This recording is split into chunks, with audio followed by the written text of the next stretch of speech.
Балалар, бүгін сабағымыз 48 сабақ сұрау сөйлем дейді. Сөйлем түрлерін анықтауды үйренемін дейді. Дерек көздерде мәлімет табуды үйренемін дейді. 46 жаттық Самат өзінің қарындасын еңлікке өлең оқып отыр. Ал еңлік болса өлеңдегі сұрақтардың жауабын таба алмай қиналды. Еңлікке көмектесейік. Ол үшін төмендегі өлеңдерді тиісті дауыс ырғағымен оқып, сұрақтардың жауабын дерек көздерін іздейік дейді. Неге дейді? Бұлттар неге ауады? Жаңбыр неге жауады? Неге деген сұрақ, иә? Бұлттар неге ауады? Жаңбыр неге жауады? Шағыл неге көшеді? Жарық неге көшеді? Маса неге шағады? Жұлдыз неге ағады? Орман неге шулайды? Теңіз неге тулайды?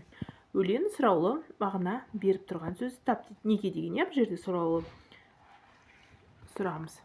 Енді бұл жерде бірінші сұрағымыз бұлттар неге ауады дейді. Дерек көздерін қарайтын болсақ, жел оларды қозғалтқандықтан екен, иә. Жаңбыр неге жауады дейді. Жаңбыр бұлттағы су тамшылары ауырлап жерге түсетіндіктен дейді. Шағыл неге көшеді? Шағыл деген жел құмдарды ұшырып бір жерге екінші жерге жылжытатындықтан екен. Жарық неге өшеді? Үйдегі шамды өшірген немесе жарық көзі тоқтағанда екен, иә. Маса неге шағады? Қанмен қоректену үшін дейді, адамды жағады немесе жан жануарды жаққанда сонымен қоректенеді екен маса, иә. Жұлдыз неге ағады дейді. Жұлдыз неге ағады? Аспандағы шағын метеорлар жер атмосферасын кіріп жанып кететіндіктен дейді.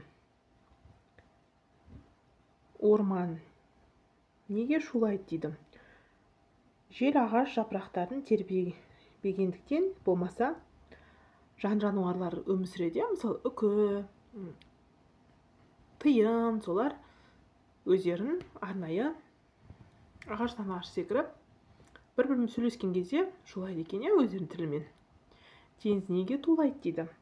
Желдің әсерінен толқындардың көтерілуінен дейді. Осындай дерек көздерін естіп тауып алсақ болады екен. Енді 47 жаттық мына жайттарын білу үшін сұраулы сөйлем құрап жаз дейді. Сұраулы сөйлемдер құрап жаз дейді. Қараңыздар енді.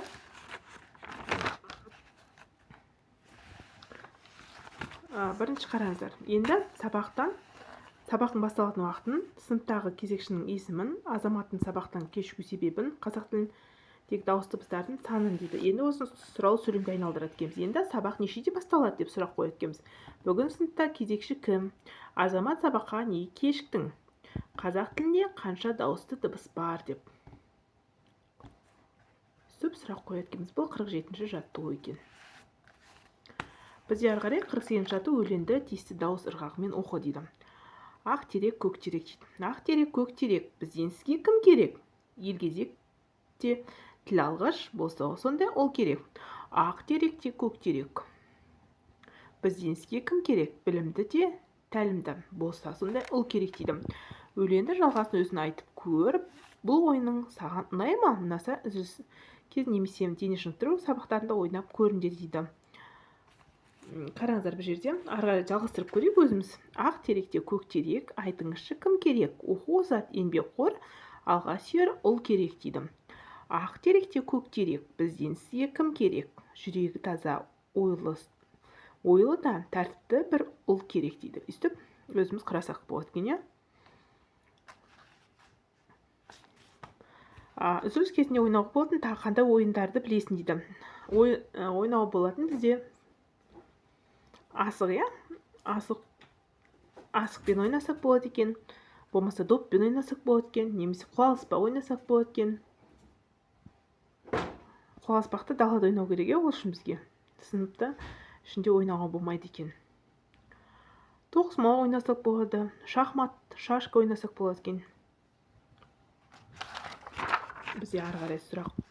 49 жаттығу бағаның сол жағындағы көп түйенің орнына тиісті сұрау мәтінді сөйлемдер жаз. Екі бағандағы сөйлемдердің бір-бірінен өзгешелігін дәлелде. Бұл жерде өскенде кім болғың келеді дейді. Өскенде ұшқыш болғың келеді. Ұшқыш болу үшін, міне қараңыздар. Өскенде кім болғың келеді дейді. Өскенде ұшқыш болғың келеді дейді. Ұшқыш болу үшін қандай болу керек дейді. Ұшқыш болу үшін батыл болу керек дейді. Бұл сұрақтар өзіміз ойлап тапқан. Бос уақытында не істегенді ұнатасың дейді. Міне, ұнатасың. Мен сурет салғанды ұнатамын. Өскенде кім болғың келеді дейді. Әбілхан Қасиев сияқты суретші болғың келеді. Міне. Біз өзіміз ойлап тапқан сұрақтарымыз өзіміздің жазған. Ал мына жерде жауаптар екен, иә? Міне. Бізде ары қарай 50-ші жаттығу жұмбақты көшіріп жаз, шешуін тап. Мойны сұрақ белгісі бұл қандай құсы. Жұмбақ шешуінде құсты сипаттап жаз дейді. Бұл жерде аққуды айтып тұрмын. Аққу өте көрікті әрі сұлу қыз.